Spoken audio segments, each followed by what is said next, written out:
The Fly, written by George Langelann. Narrated by Edward E. French. Part 1. Telephones and telephone bells have always made me uneasy. Years ago, when they were mostly wall fixtures, I disliked them, but nowadays, when they are planted in every nook and corner, they are a downright intrusion. We have a saying in France that a coalman is master in his own house.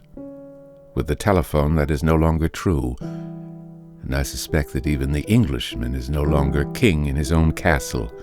At the office, the sudden ringing of the telephone annoys me. It means that no matter what I am doing, in spite of the switchboard operator, in spite of my secretary, in spite of doors and walls, some unknown person is coming into the room and onto my desk to talk right into my very ear, confidentially, whether I like it or not. At home, the feeling is still more disagreeable, but the worst is when the telephone rings in the dead of night. If anyone could see me turn on the light and get up blinking to answer it, I suppose I would look like any other sleepy man annoyed at being disturbed. The truth in such a case, however, is that I am struggling against panic, fighting down a feeling that a stranger has broken into the house and is in my bedroom. By the time I manage to grab the receiver and say, "Ici, Monsieur Delambre, je vous écoute," I am outwardly calm, but I only get back to a more normal state when I recognize the voice at the other end and when I know what is wanted of me. This effort at dominating a purely animal reaction and fear had become so effective that when my sister-in-law called me at 2 a.m, asking me to come over, but first to warn the police that she had just killed my brother, I quietly asked her how and why she had killed André. "But, Francois, I can't explain all that over the telephone. Please call the police and come quickly." "Maybe I had better see you first, Helene." "No, you'd better call the police first. Otherwise they will start asking you all sorts of awkward questions. They'll have enough trouble as it is to believe that I did it alone. And by the way, I suppose you ought to tell them that André's body is down at the factory. They may want to go there first." "Did you say that André is at the factory?" "Yes. Under the steam hammer." "Under the what?" "The steam hammer. But don't ask so many questions. Please come quickly, Francois. Please understand that I'm afraid that my nerves won't stand it much longer." Have you ever tried to explain to a sleepy police officer that your sister-in-law has just phoned to say that she has killed your brother with a steam hammer? I repeated my explanation, but he would not let me. "Oui, monsieur, oui, I bear. But who are you? What is your name? Where do you live? I said, where do you live?"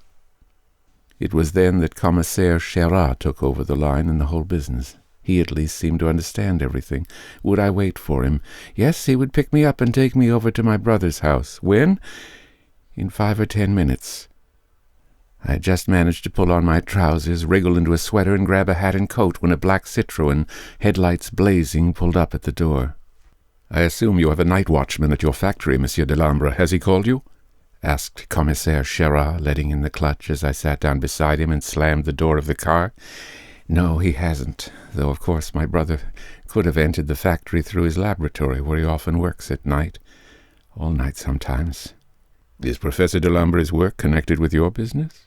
"No, my brother was doing research work for the Ministère de l'Air.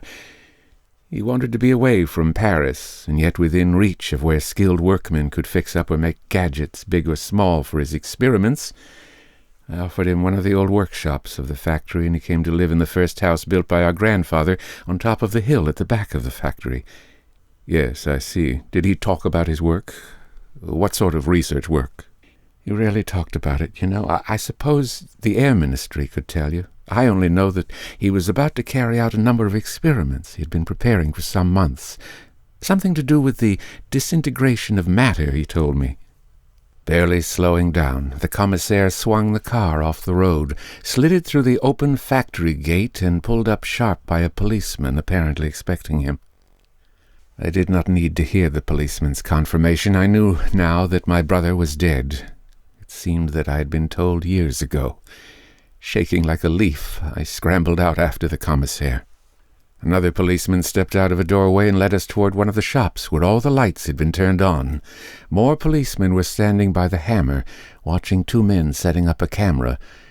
It was tilted downwards, and I made an effort to look. It was far less horrid than I had expected. Though I had never seen my brother drunk, he looked just as if he was sleeping off a terrific binge, flat on his stomach across the narrow line on which the white-hot slabs of metal were rolled up to the hammer. I saw at a glance that his head and arm could only be a flattened mess, but that seemed quite impossible. It looked as if he had somehow pushed his head and arms right into the metallic mass of the hammer. Having talked to his colleagues, the commissaire turned towards me. "How can we raise the hammer, Monsieur Delambre?" "I'll raise it for you." "Would you like us to get one of your men over?" "No, I'll be all right. Look, here is the switchboard. It was originally a steam hammer, but everything is worked electrically here now. Look, commissaire, the hammer has been set at 50 tons, and its impact at 0. "At 0? "Yes. Level with the ground, if you prefer. It is also set for single strokes, which means that it has to be raised after each blow. I don't know what Helene, my sister-in-law, will have to say about all this, but one thing I am sure of, she certainly did not know how to set and operate the hammer. Perhaps it was set that way last night when work stopped." "Certainly not. The drop is never set at 0, Monsieur le Commissaire." "I see. Can it be raised gently?" "No. The speed of the upstroke cannot be regulated, but in any case it is not very fast when the hammer is set for single strokes." "Right. Will you show me what to do? It won't be very nice to watch, you know." No, Monsieur le Commissaire. I'll be all right." "All set?" asked the commissaire of the others. "All right then, Monsieur Delambre. Whenever you like." Watching my brother's back, I slowly but firmly pushed the upstroke button. The unusual silence of the factory was broken by the sigh of compressed air rushing into the cylinders, a sigh that always makes me think of a giant taking a deep breath before solemnly socking another giant. And the steel mass of the hammer shuddered and then rose swiftly. I also heard the sucking sound as it left the metal base, and thought I was going to panic when I saw Andre's body heave forward as a sickly gush of blood poured all over the ghastly mess bared by the hammer. "No danger of it coming down again, Monsieur Delambre?" "No, none whatever," I mumbled, as I threw the safety switch, and turning round I was violently sick in front of a young green-faced policeman.